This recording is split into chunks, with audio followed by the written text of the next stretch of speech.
The Russian Foreign Ministry is claiming that the US and Russia are now in a hot phase of the war and implores the US to resume some kind of dialogue.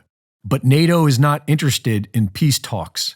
The UK is sending depleted uranium, and the US is continuing its biolabs program in Ukraine. The largest military air exercise in NATO history is scheduled for this summer.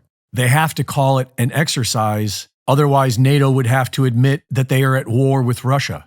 Starting next month, thousands of NATO troops will create a united front in Europe against Russia.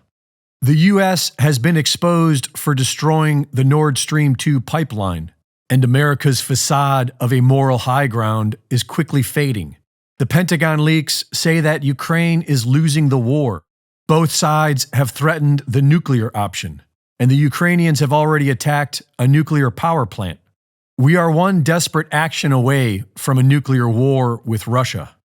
China is now simulating precision strikes on key targets on Taiwan, and the moment they invade, the US will go to war with China. The Uniparty and the media have been focusing on China for several weeks now, and US Senator Lindsey Graham is already prepared to start sending troops. But the Department of Defense is warning that the US doesn't have enough munitions to fight China. The millions of rounds of ammunition that the US has sent to Ukraine has drained stockpiles, which will take years to replenish, making it an opportune moment for the CCP to invade. Days after Xi Jinping brokers a peace deal between Iran and Saudi Arabia, rocket attacks are launched at Israel from multiple locations. Last week, in response, Israel launched attacks against Lebanon, Gaza, and Syrian military targets. The Jerusalem Post is calling it a multi-front Middle East war against Israel and claim that Iran is behind the attacks. Israel has been calling up battalions of reservists. The Iranians are reportedly preparing to attack Israeli ships sailing through the Persian Gulf and the Arabian Sea. Last week, the U.S. deployed a submarine with a Tomahawk missile payload to support Israel. If Israel goes to war with Iran, the U.S. will be involved. The U.S. is looking at 3 different theaters of war.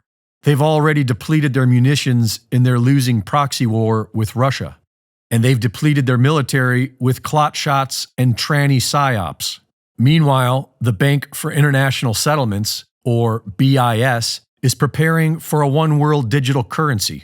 The BIS was created in 1930 to centralize the central banks. Project Icebreaker is the BIS plan to control all international transactions between central bank digital currencies, similar to what FedNow is planning to do in America on the national level.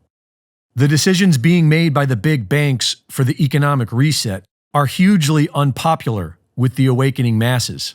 But these criminal big banks have 3 catastrophic wars to launch as smokescreens while they eliminate their opposition and write the history books of tomorrow. Reporting for InfoWars, this is Greg Reese.